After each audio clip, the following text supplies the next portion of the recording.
I've never told anyone this story before. Not my family, not my friends, not even the woman I did it for. This happened 4 years ago, but I recently found out how the last piece of my revenge played out. And that's when I realized something terrifying. I didn't just get revenge. I destroyed a man's entire life, quietly, legally, and without ever speaking to him again. My mom has been best friends with a woman I'll call Eileen since they were kids. To me, she wasn't just my mom's friend. She was family, an aunt in everything but blood. Eileen had been married to her husband, let's call him Jeff, for over 25 years. Then one day, completely out of nowhere, Jeff asked for a divorce. No warning, no therapy, no explanation. Just, I don't want to be married to you anymore. Eileen was blindsided, and after the divorce, her life collapsed. She spiraled into depression. She started drinking. She barely functioned. Eventually, my mom and her old friends convinced her to move back home and enter rehab. That's when I moved back too. And while Eileen was in rehab, I stayed at her house to take care of things. That's when the story stopped making sense. When I visited Eileen in rehab, she finally told me everything. Jeff claimed they had grown apart. He was tired of being with a woman like her. And worst of all, he used Eileen's childhood abuse, inflicted by her narcissistic mother, as a weapon against her. He knew her deepest trauma, and he used it to destroy her self-worth. That alone made my blood boil. But then came the details that didn't sit right.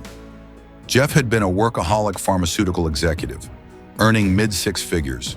Then suddenly, 1 year before the divorce, he was fired. And instead of finding another job, he just took a break. They lived off Eileen's trust fund while he was unemployed. Then immediately after the divorce, Jeff moved to a random state, not near his elderly parents, not near friends, nowhere that made sense. Everything in me screamed the same word: affair. One day, Eileen asked me to look for a box of Jeff's things he'd left behind. She gave me access to her computer so I could find the email with the details. That's when fate stepped in. Jeff had used her laptop, and he'd left his email account logged in. I didn't mean to open it, but once I did, I couldn't look away.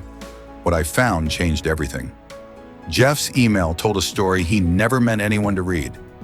Dating site confirmations from years before the divorce. A brand new secret email address, passwords saved in a notes app, like a complete idiot. I logged into the dating site, and there it was. Messages between Jeff and another woman, sent while he was still married. She later sent him her email address. I searched it on Facebook, and there they were. Photos of them together, smiling, happy. Then something worse. A post announcing construction on their new home. A home Jeff supposedly couldn't afford. At the time, I was in law school, which meant I had access to public records databases most people don't know how to use. So I searched. The mistress had purchased several acres of land months before Jeff filed for divorce. No mortgage. Then I found an update. Jeff and the mistress were now joint owners. 5 weeks after the divorce, she quietly quit-claimed the property to include him. Translation? Jeff hid assets before the divorce. I dug deeper and deeper. Then I logged into his new email. Jeff's new email was devastating. Here's what I learned. He wasn't fired. He quit his job and lied. He sold a sailboat with known leaks and mold damage. He falsified inspection reports. He married the mistress. He was flirting with another woman. That woman? His assistant at his new job. And his new boss? His brother-in-law. At that moment, I stopped feeling bad. I started planning. I didn't scream.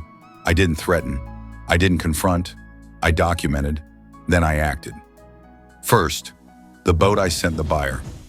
Emails proving Jeff knew about the leak. The clean inspection report that omitted it 6 months later, they sued him. Jeff lost. Second, the house, I couldn't take the house directly. So I called the county and reported a suspected code violation.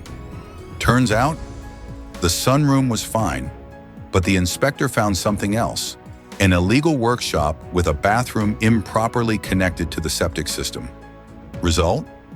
Heavy fines, mandatory demolition, major construction delays. That delay would matter later. This part was risky. I emailed Jeff's new wife anonymously. I didn't accuse him outright. I implied. Mentioned dates, dinners, movies, times when her calendar said she was out of town. She confronted Jeff. He denied everything. But here's the thing. She already knew how they'd started. She didn't trust him. She filed for divorce. When Jeff's wife filed for divorce, everything fell apart. His brother-in-law fired him. The unfinished house had to be sold at a loss. His reputation was destroyed. His finances imploded, all because of emails he thought no one would ever read. I wasn't done. I threw away his photos, signed his emails up for endless spam, deleted his Netflix watch list, turned his Twitter into a porn graveyard. And then, I walked away. The ending. I never told Eileen. She didn't need to know. She got her peace, her recovery, and the quiet satisfaction of knowing the man who broke her lost everything. I didn't ruin Jeff's life because he cheated. I ruined it because he used childhood trauma to psychologically torture the woman who loved him. Nice people don't do that. And as far as I'm concerned, he deserved every single thing that happened.